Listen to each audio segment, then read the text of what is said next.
Talk and Rock Radio, where friends meet at the intersection of life, inspiration, and music. Here's your host, Rick Kern.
Welcome, everyone, to Talk and Rock Radio.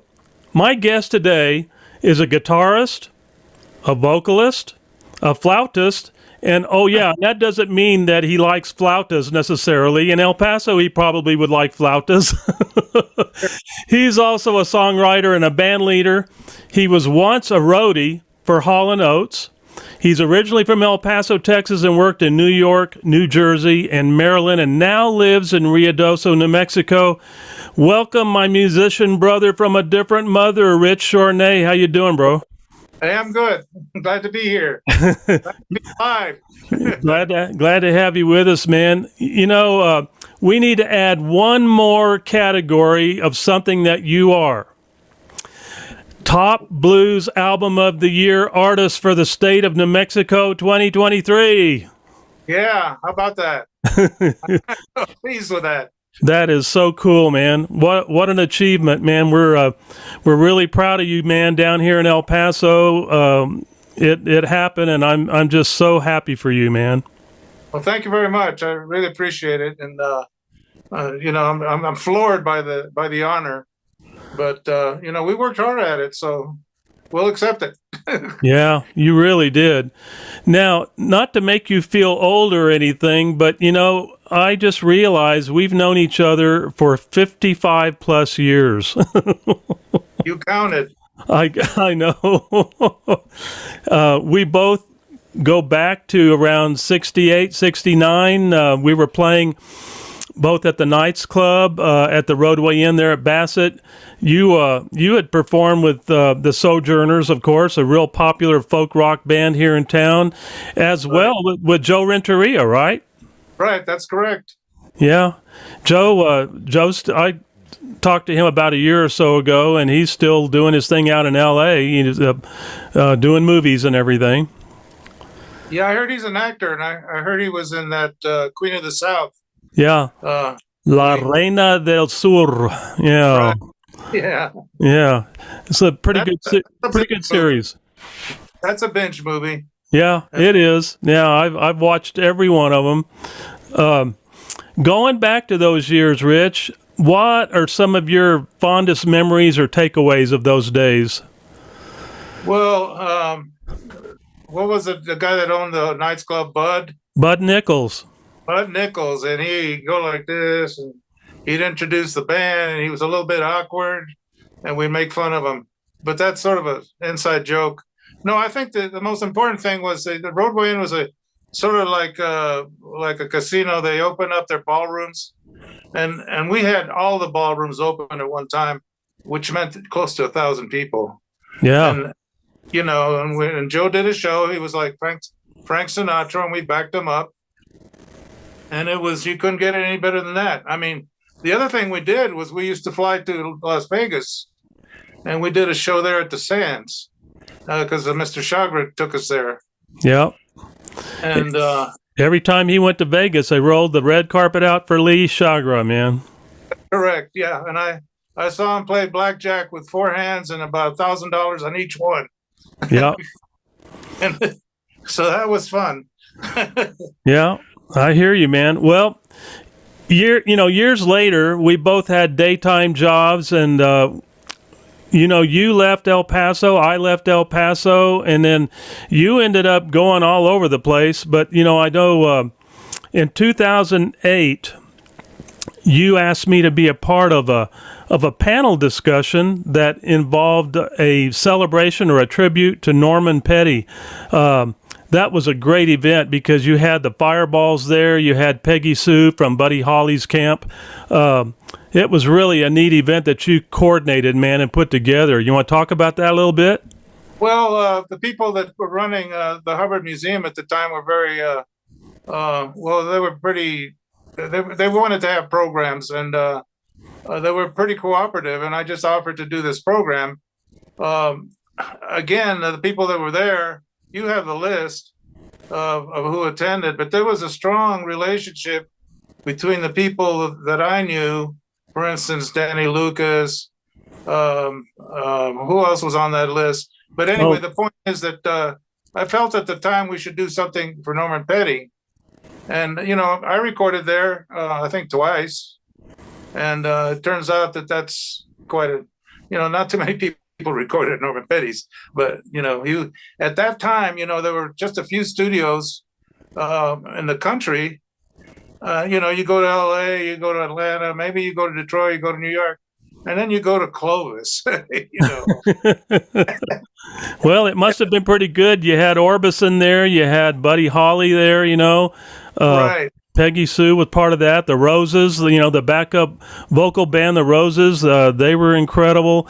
Of course, when you think about Norman and Vi Petty, his big hit, their big hit was Mood Indigo. They really did well with that song, when they were their trio. And a lot of history came out of that studio, man. A great place. Right. It was quite an experience. He went out of the way. He had a sort of a built-in reverb chamber that he always showed off. I think it was in his attic, and it was just a long room with a microphone on one side, speaker on the other, but he got a good reverb sound, and that was his pride. And then Richard Petty, I guess it was either his brother or an in-law, he gave me all the Petty family pictures, and unfortunately, they died when my computer crashed, and I don't have them anymore. But he was really, trying to show me all about that family, and he did, Yeah, it was too bad you lost them, but maybe you can find somebody that can pull them back for you. You never know. Maybe. Yeah. I'll try. Get somebody on that hard drive, and you might be able to, salvage them. Yeah, my hard drive got hit by lightning through the house. Nothing I could do about it. Oh, wow. But it could be they hit just the directory, and the files are still there. I don't know.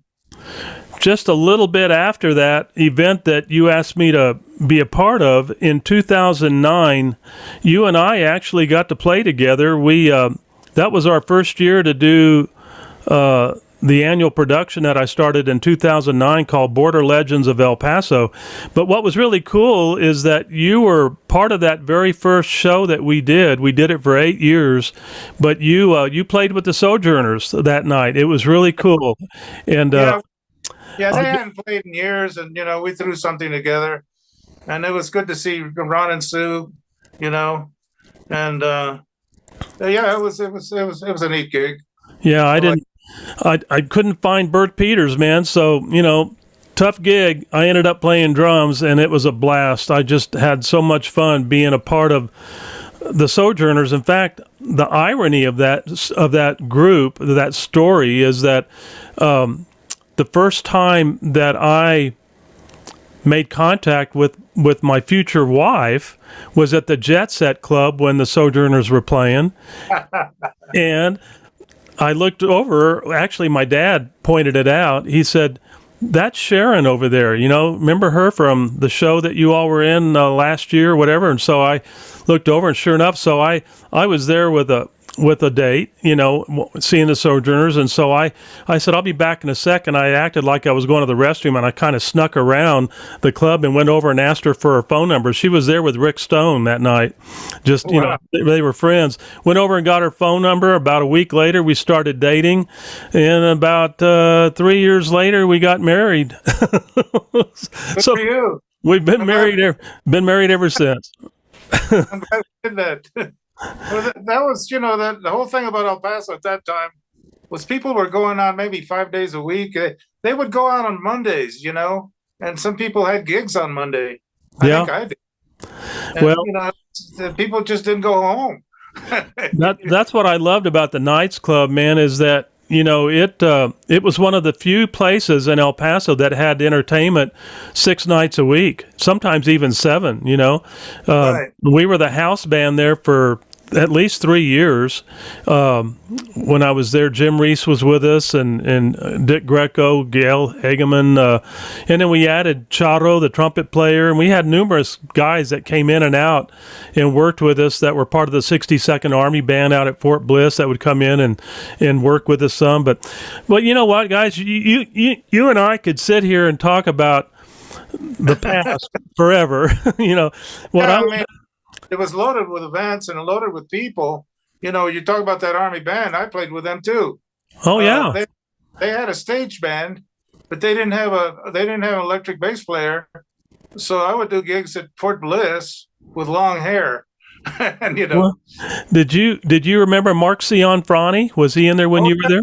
Mark was sort of the band leader, guitar player.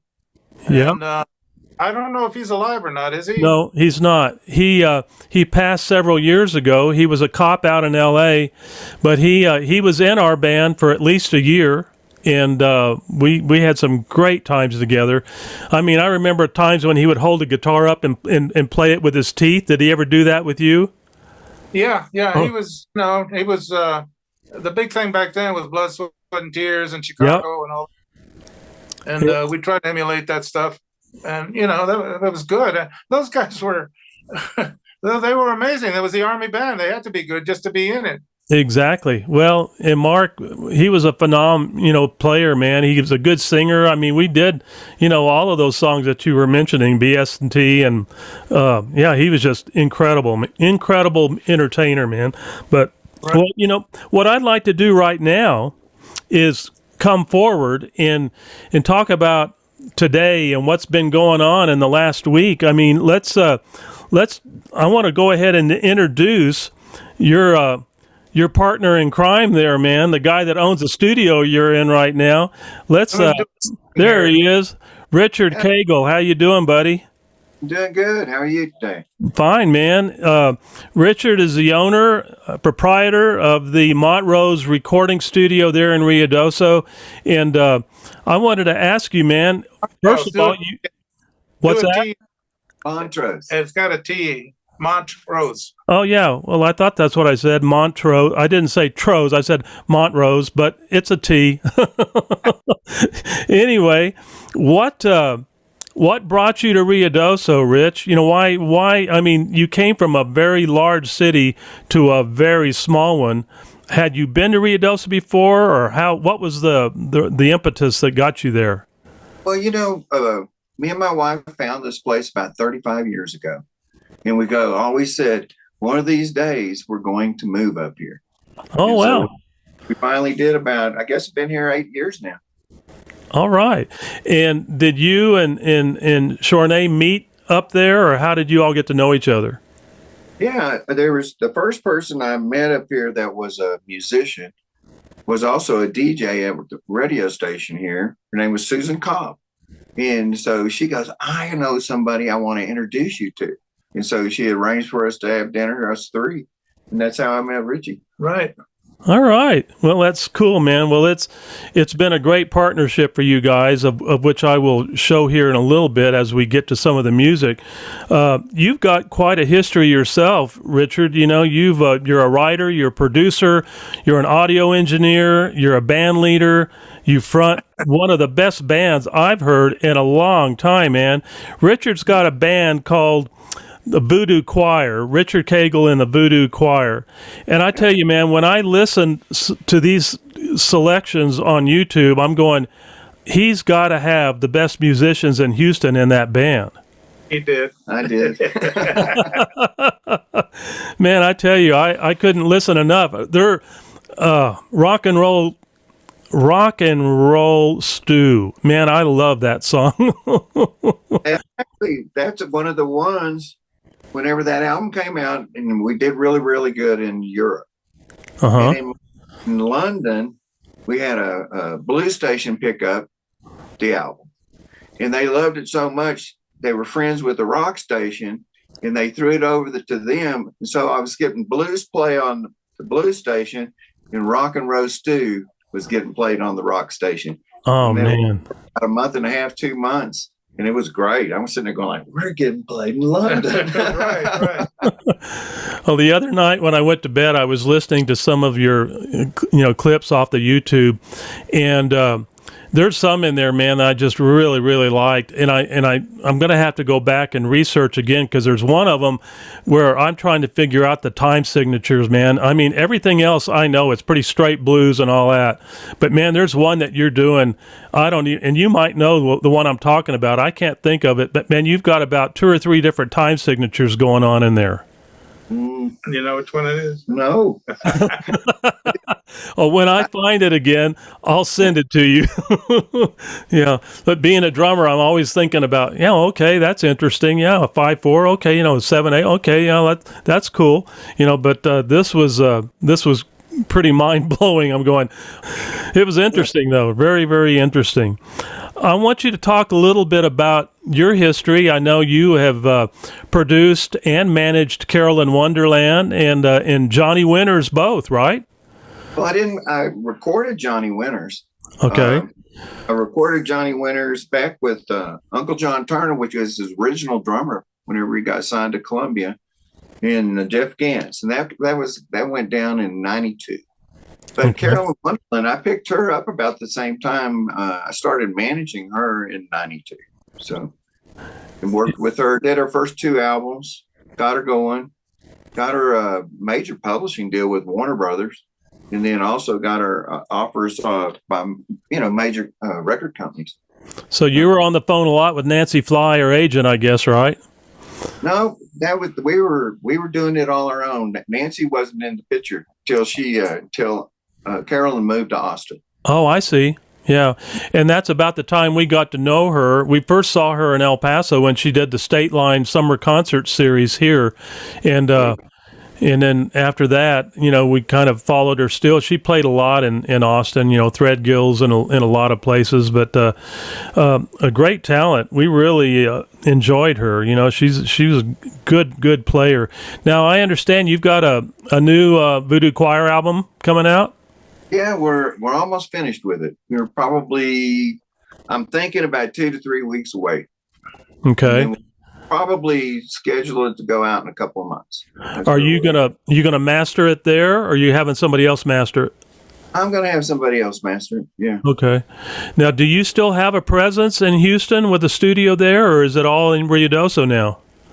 I still have a studio there. Oh, you do? Okay. We could walk in and start recording there if we wanted to. Wow. Okay. Yeah. Is that at a house, or is that a commercial studio front, or what? What do you? It's in a house. I actually I love recording in a house. So, and I just go in and fix it up and sound treat it and everything, and I build a control room in it, and then that's where we go. Fantastic. And all the guys in your band, are they all living there in Houston? Yes, they do. Okay. The thing is, this album, I'm not using those guys. I'm using all New Mexico musicians. Ah, okay. Do I good ones. Yeah. It took me a while to find them, but once I found them, I go like, Lord have mercy. Yeah. Well, and that kind of leads me to the next question, and this is for both of you guys. when you all made the move from Houston and El Paso, you obviously moved from larger talent pools and venues for performers to do their thing. How did that impact you guys moving up to the Pines of Ruidoso? Well, you first, I guess. Well, at first, whenever we had the home built here, and this studio is actually underneath the house, all right, of our home. But I was always going back and forth. We'd just come up here and stay for a week or two, and then we'd go back, and I'd just go back and start touring or go and playing or recording other people and doing whatever I do in Houston. And so that didn't happen too much. The COVID thing's really what stopped everything. Mm-hmm. Whenever COVID came, I didn't even go back. I didn't even see my band. In fact, we were working on an album there, and then it was too dangerous to be going into Houston, to be honest with you. Yeah. Just too much illness there. So we didn't, and since then, I bet you I hadn't been back to Houston since the COVID was over. Yeah. Maybe 3 times. Right. So. Well, Richard, tell me, what do you obviously leaving El Paso and going up there, a great place to go and live, and especially if you like tranquility. But how about, back to my question about venues and musician pools and stuff like that to pull from? Was it kind of a shock at first, or did you fall right into all the places that were there to play? Well, the biggest difference was the emphasis on a bit of country music. But I was very lucky. I fell into a bunch of really excellent musicians. Tim McCaslin. Randy Jones. Well, yeah, Randy Jones. But I started out, when we were in college, we came up here and played, at the local places here. So I was familiar with, what there was. But I did about a 3-year stint at Casablanca that some people remember. I do. And we played almost every weekend. And then I was sort of in charge, and I put somebody else in maybe once a month and give us a break and give somebody else a chance. And so I really lucked out. That's all I could say, And pretty soon, we knew the circle of all the good musicians, and they are here. There's really good talent here.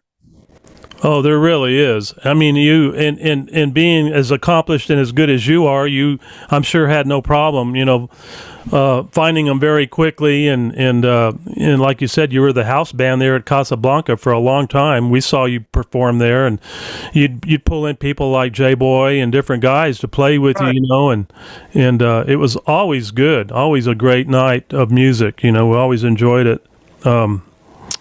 It was a magnet. We drew people from El Paso and Lubbock, and Ty Grimes used to come up here. You remember Ty? Yeah. J-Boy and Jack Woodbury, Andre. The list goes on and on. But they'd come up and visit and play. Yeah. And we did some. There was good music. It was always good, man. Always good.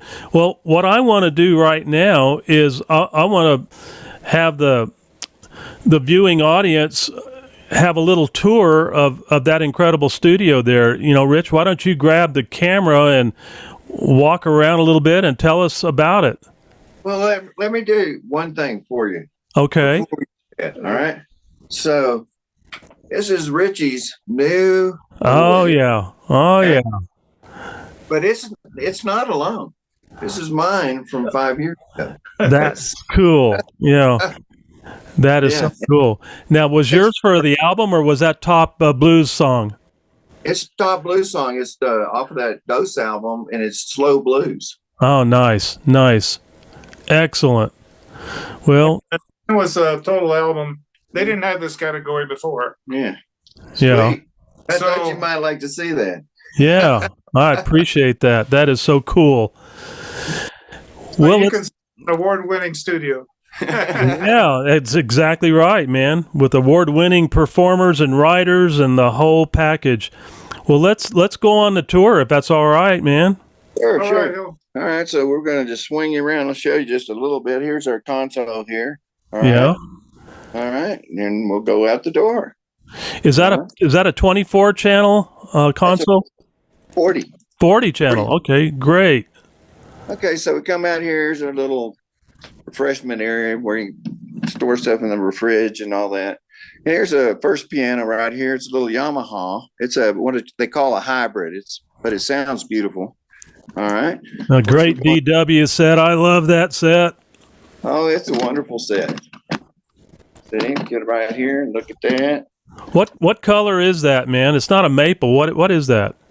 I think it's bamboo. Bamboo? Yeah, I love that. And it's a real pretty set. And it sounds so good, I have to admit. And then we'll go right over here. This is our bass rig here. All right. Okay, good.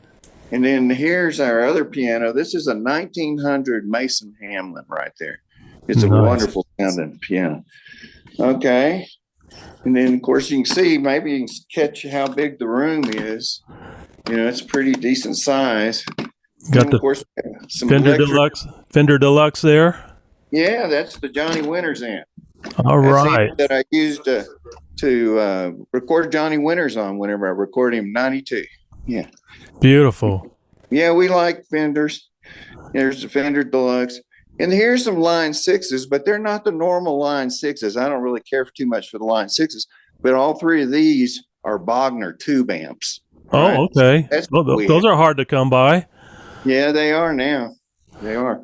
But I have three of them here. Beautiful. Back in Houston, I have probably about 3 or 4 of them back there. Those things are wonderful. Very In fact, cool. all the Dose album was cut on one just like that one right there. Outstanding. Mm-hmm. And then over here, this is RT3. the RT3. Oh, yeah. It's a beautiful RT3. And a lot of people don't know what that is, but what it is basically it's the largest Hammond that they ever built. And if you were to record at Abbey Road, this is what you would be playing on. And it's also got more pedals than the B3. Oh, yes. Oh, yeah. And of course, the Leslie's over there. Yeah. And you see some of the artwork up there. That's Anika Chambers. I did 3 of her albums, and she's hitting really big right now. In fact, she was at the Music Awards in Memphis last night singing on stage. Oh, nice. There's, of course, a copy of the Dose album up there. All right. I love it. Sweet. Okay, well, I can that's pretty much the studio, but you want to show you the mountain? Oh man, yeah, I want to see your back door view. And then everybody can see while you moved up there. All right, well, just a second. We'll go right out here. It's going to change the lighting a little bit, but this is what we love up here. And the reason why we picked this place is because of Sierra Blanca is right. These trees. I'll pick it up so you can see. Look at that. Oh man. Can you? You know, Richard and I were talking yesterday about whether it was going to be viewable today, and it is, man. It's in its splendor. Look at that blue sky and beautiful Sierra Blanca. And you guys get deer, elk, and bear there, right? How often do you get how often do you get the deer and the elk? They cycle through. They come through about every week or every 2 weeks. Elks seem to cycle about 2 weeks apart, you know. Nice. But they come up and there'll be a herd up here around, right up here, maybe 40 of them at a time. Oh man, how cool. Well, Rich actually has the wild horses over at his place. At my place. He has the wild horses that just come up to his house. Oh wow. Now you didn't have those horses last time I was there, Rich. That was a long time ago. But they're around now. So There's about birds that come around. Do you feed them, or do they just eat on? Well, we did. I stopped feeding them because it was starting to get expensive, and there's plenty of grass. They should really be grazing. And there's another problem. If you get caught feeding any of these animals, it's a $500 fine. Right. Oh yeah. That makes sense. Yeah. So yes, everybody feeds them a little bit, but don't make a regular habit of it. Yeah. Oh, this is nice. Well, our neighbor that moved away, they used to feed them, and they still come around by memory to see if they get fed. but you know, Yeah. and, lately, our ring tells you who's been around the neighborhood. Lately, there's been mountain lions not too far from us. Oh, that's scary. Oh, That's a wow. little scary. Yeah, that's not good. Right. So, we live with the animals out here. They're, sometimes they'll go all the way to the downtown area. They do. They'll stop traffic. They will walk across the street and stop everybody. Well, I remember. Yeah, I remember several years ago seeing some video of a elk herd, and they were crossing Sutter, and cars were stopped and everything, and it was a large herd. Yeah, we live with the animals, and it's sort of neat. It really is. Well, let's talk now about the biggie. Bringing in the blues. Last Sunday night up in Albuquerque, you guys were there and ready to hear who was going to win the awards and everything. And of course, you got the #1 blues album for the state of New Mexico 2023. This album, guys, I've listened to every song on it, and I got to tell you, it's like a fine wine. It really is. It's got tasty components that blend and make it the masterpiece that it is. Man, there's not a song on there that I don't like. And usually when you listen to albums, there's going to be some filler stuff and everything, and then you're going to have the main songs. But everything on this album is so darn good. You've got bass lines that are so great by Eric Unsworth, and you got, he's not the only bass player that played on this album, but I like his styling a lot. And then you've got that earthy and in the pocket drummer of Ricky Malachi. Ricky goes so far back, and you made a great choice when you got him in there, Rich. He's one of the best ones. So it's obvious you pulled in some of the best in the business, and you got one of them sitting there right next to you, man, because he sings incredibly well. In fact, we did what we're going to do here in a little bit is I'm going to play 6 of the songs. We're going to talk about each one of them, but what I really enjoy too about this album is that your flourishes, your guitar work on all of this stuff, Rich, is so good and tasty and so soulful, and you've got, of course, Tommy on the keyboards, and singing as well, which, is the whipped cream and the cherry on top. Because what I really like about this too is that you've got the vocal stylings of multiple singers. You've got yourself, you've got Kathy Lyons, you've got Tommy, you've got Rich Cagle there singing with you. So it's not like you're getting an album and just hearing the same voice on every song. You really did it right. And of course, I think a lot of that is attributed to the fact that you guys were knocking down 2 or 3 projects at the same time, right? Right. We need to point that out because that was crazy. We were doing 3 albums at the same time, and some of them were with the same musician. Well, they were the same musicians, same configuration. They were just different songs. So we were just going through them, and Kathy Lyon came out with one album that was more like a blues album, and she came out with one that's more like a jazz album. The jazz album. So that one was called Who Knew. The blues album was called Texas Highway.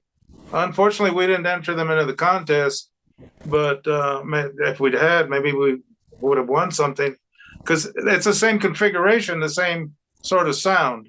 And so, I didn't know I was going to win. And, and I took a chance with all the singers, because that could go against you, because most albums have most people go by a single artist, and the artist sings all the songs, and and that's sort of normal. This isn't normal. we took a chance, but it was a good, it was a good chance. The other thing we did was some of the songs were duplicated on all the albums, so we sort of doubled down on a lot of stuff, and it seemed to work because we're getting more play, more streams, on her album and my album, and so it sort of worked out. On today's show, I started out with the "Where's the Love." And of course, that was not off of your new album. That was off of your Moss album. So, but if you want, you can talk a little bit about that song, "Where's the Love." Either one of you, go for it. Yeah. Okay, so "Where's the Love" is about people just too hung up in their daily workload and daily, activities, and they're just being basically overworked, and they forget about their mates and all that. So it's just exactly what the title says. Where's the love? And if you listen to the lyrics, it sort of explains that. We're doing the day-to-day grind, and then where's the love?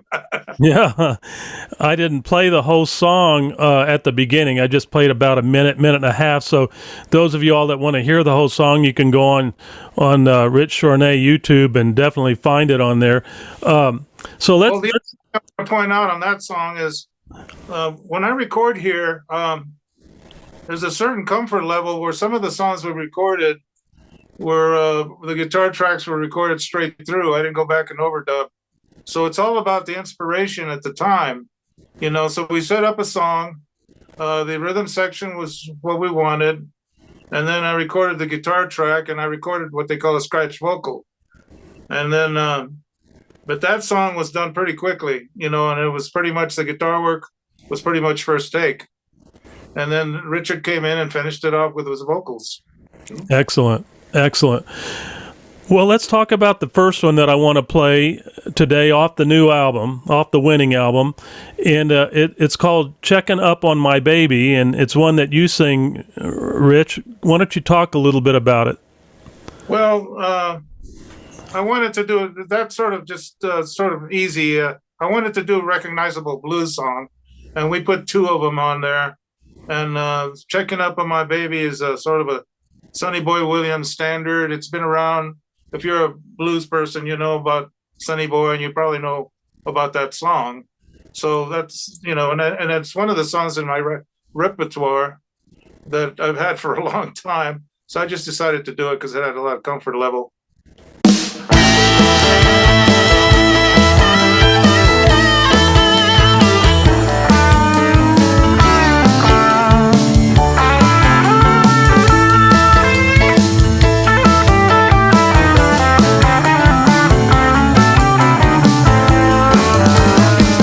Checking up on my baby, find out what she's putting down. I'm checking up on my baby, find out what she's putting down. So many nights and days I've been out of town. I won't even call, I won't even write.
It's a good song. Really good song. Well, I think it's really a strong song. That's why it ended up on the very first track. Right. I just go like, man, you want the radios to play this. Right. So when we send it out to radio, that's where they start. And then they'll look at it and they go like, well, what else is in this record? And then they just start digging deeper and deeper. Right. And that's basically how I felt when I was going through all the songs. That was the one that first grabbed me, so you're right about that, Rich. It's really got a lot of the good elements in it that you want to grab your audience with from the very get-go. Okay, well, let's talk about number 2, Walkin' With My Baby, and this was up for top blues song of the year, and this is done by Rich Cagle. You're on, right, man. Basically, I wrote that song and recorded it before and when I was in Maryland with Tommy Lepson, and he sang it. But I just felt that the groove we were in with basically rocking blues, I thought Rich could do the song better.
And not better, that's a bad way to look at it. Just different, and it worked out. The other thing about that song is when I first recorded it years ago, it had a bridge and it had changes of chords. Rich Cagle didn't do the bridge; he sang it straight through like it was a 12-bar blues, and he did a great job of interpreting the lyrics so they would fit, and so they fit. Now, what was the inspiration on that one? Let me see. Walking with My Baby. Well, just when you have a good-looking woman on your side and you're going, downtown or going to an event, you're proud. And I think one of the lines is just like a picture in a storybook. Yeah. And it's about walking with your beautiful woman. There you go. All right. I'd Rather Sleep Alone. I know Kathy Lyon sang this one. Talk about that one. Well, we both wrote it. I half wrote it, the lyrics. The thing and then she finished it, but the basic idea of the song was about when you can't sleep because all these romantic things are in the way. And, that's sort of a straightforward blues feel. But nobody really ever said, I can't sleep, because of this.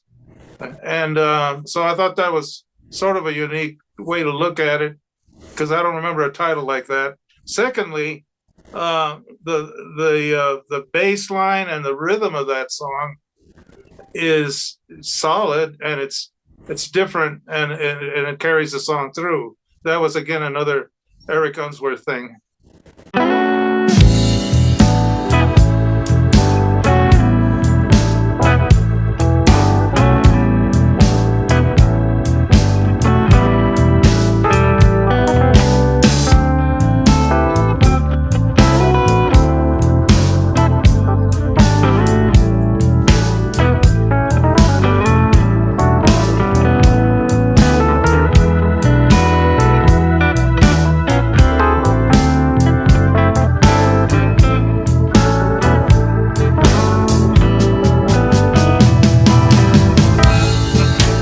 Sleep last night, I was thinking about you.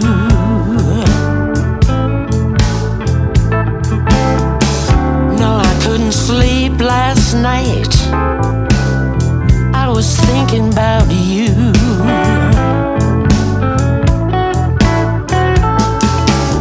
I can't help wondering what you're feeling, and if our love is true.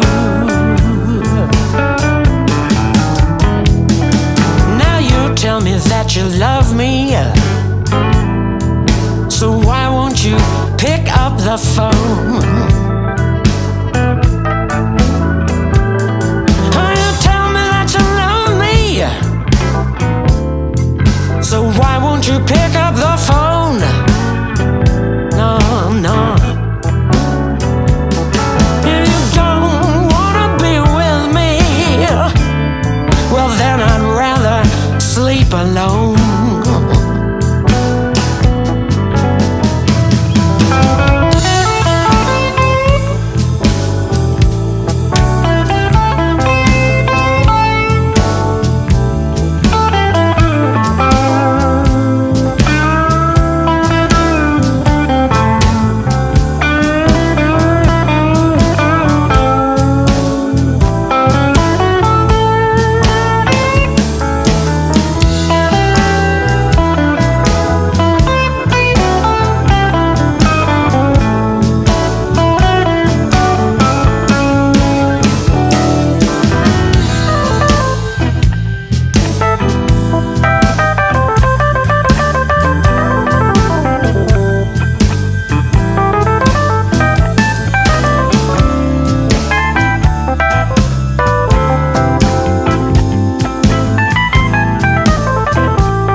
Very, very good. The song "You Gotta Have Faith." This is one of my favorites. I really like this song. It is a good one. Well, that was another what I call an inspiration song. In other words, we were recording, and I always had this vague idea of doing this song, and we were in such a comfort level that I just said, "Let's try this song," and it's real simple. And that's another one of those that guitar work was basically first take all the way through. And it was inspired by the band that was playing it at the time. And we didn't have to go back and do a lot of things to it. We added stuff, but the basic rhythm section, the basic guitar work, it was all sort of inspired. It's called inspiration. But he also told me whenever we were working on that song, that his dad was one of his favorite quotes. Yeah, my dad used to always advise me, and he used to say, you got to have faith. And the lyrics speak for the things he told me. He said, you're going to have hard times, but you got to just get through it. You got to have faith, So, it was from him. One of the me. He passed away, but you know what I'm saying.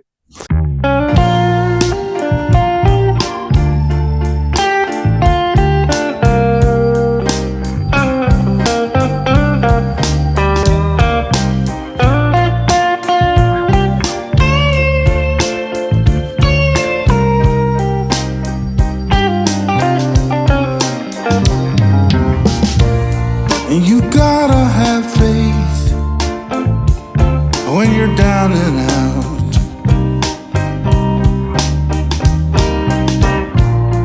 You gotta have faith when you're running out.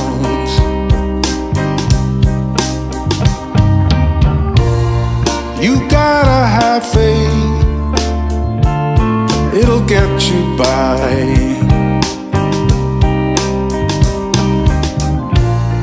You gotta have faith, that's what it's all about.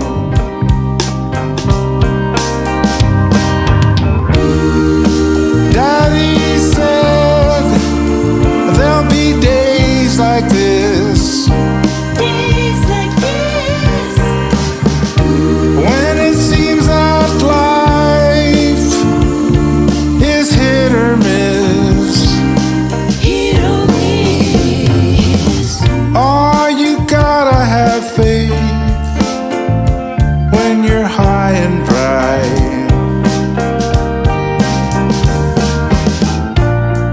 You gotta have faith when you're down and out.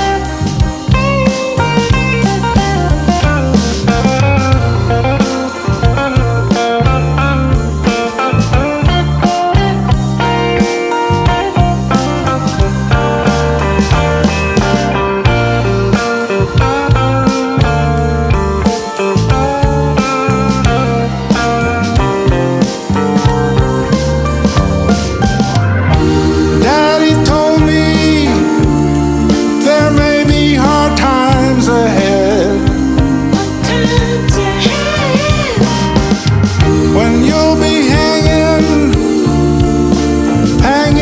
by a thread. by a thread. Oh, you gotta have faith when you're high and dry.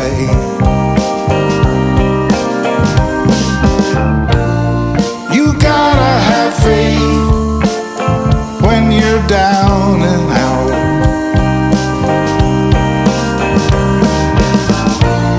You gotta have faith, it'll get you by.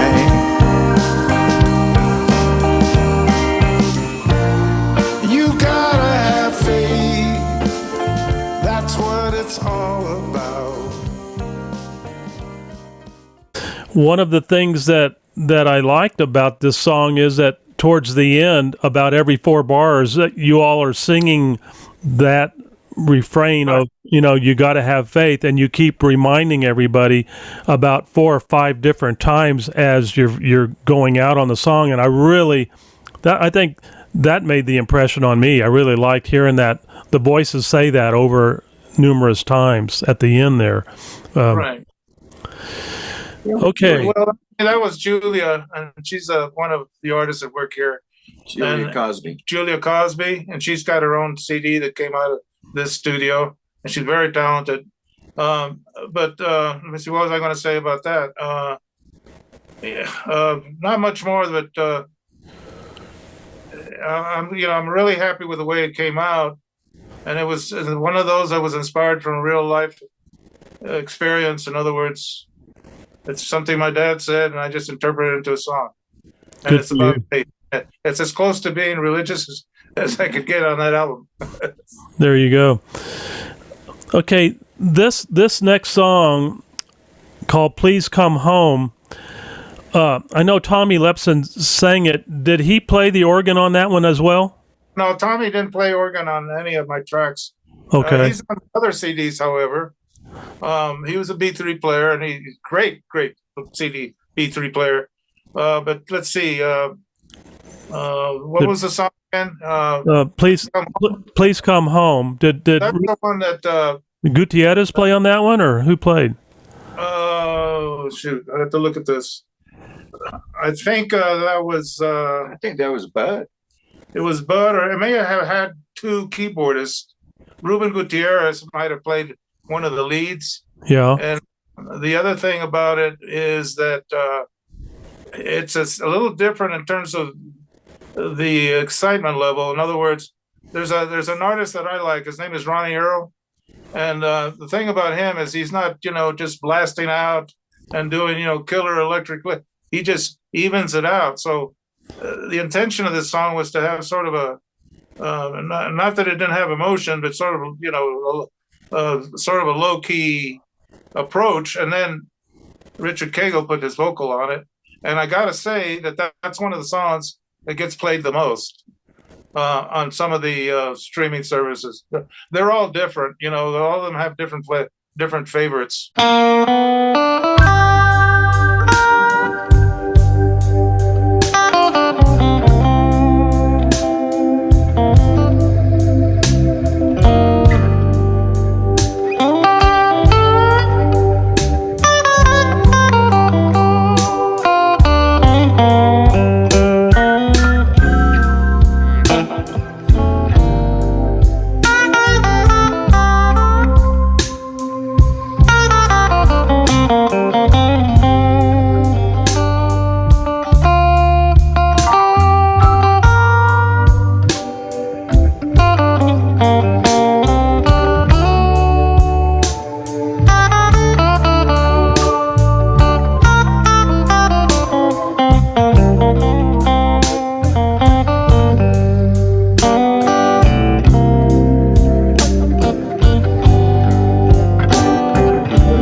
Won't you come back where you belong?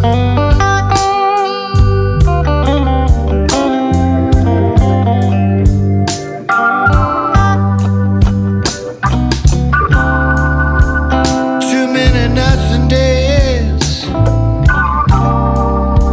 I don't even know how I did you wrong.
Really, really nice.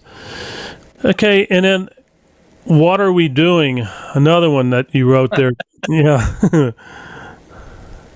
Well, I don't know. Have you ever had what's the definition of insanity? What are we doing? We keep on doing crazy stuff. So, the words are pretty straightforward. It's the same old story. You keep on doing the same thing. And then also at the end, I say, there's something you should know. You loved me once, but now I just don't know. So it's about a conflict and a romance that you don't know. You're to the point where you don't know if you should keep on going with a romance, but you always, the buzzword is, and the key phrase is, what are we doing? So that's it.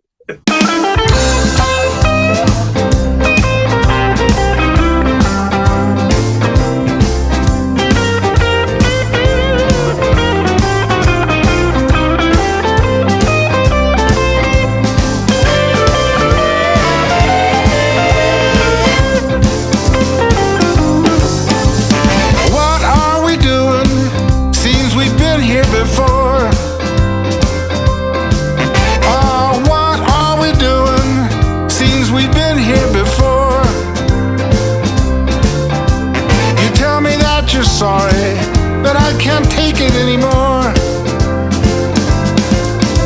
It's the same old story. How many lies you tell? It's that same old story. How many lies you tell? If it feels good today, tomorrow it hurts like hell.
Very good.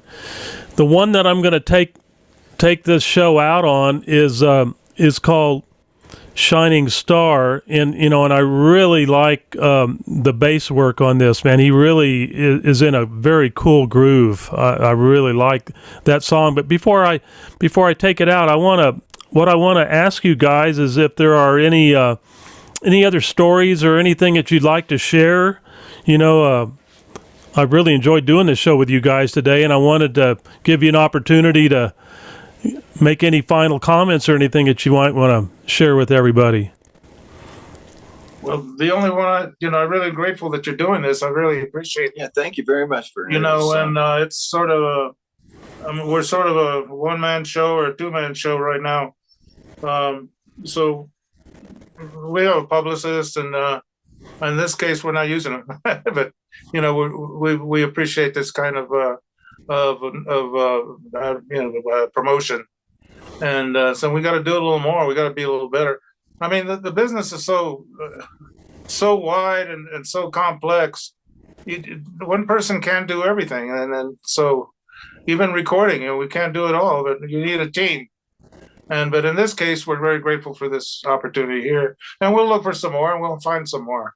Well, I'm glad to be a part of your team, man, because I'm a major fan. I'm a cheerleader of what you guys are doing, and I think your collaboration was meant to happen. It really is very good, which the music on the album is a testament to that. You know, do you have any final thoughts, Richard? Well, it's always wonderful to do music. Okay, we both musicians from when we were little kids, right. Really. And so for us to continue to be able to do that, come up with new stuff and actually get it out to the world, that's actually really rewarding, and I think we'll continue to do that until we die. I think so. I think we're, there's not much choice at this point.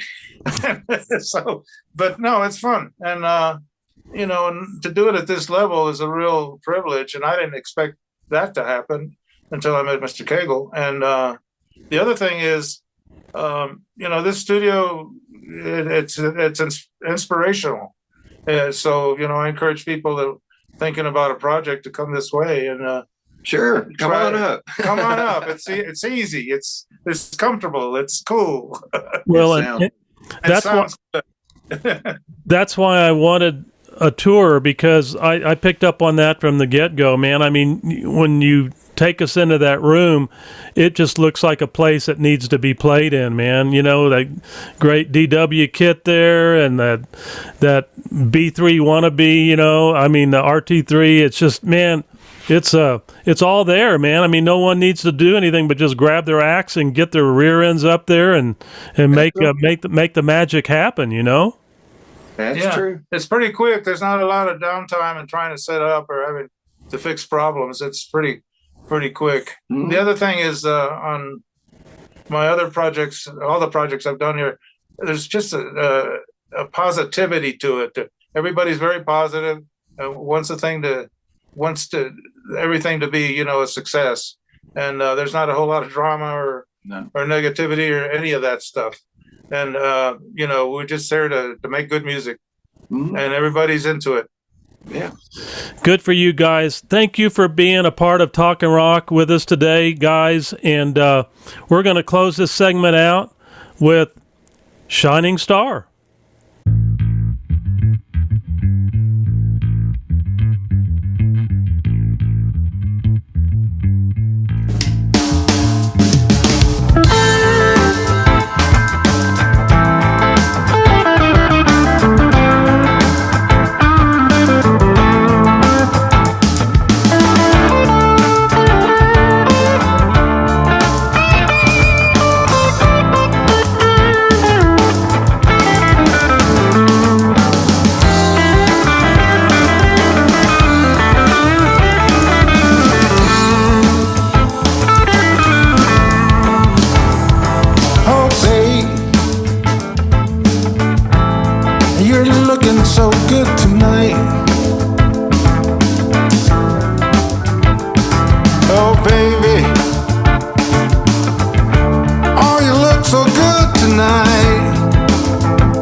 So bright.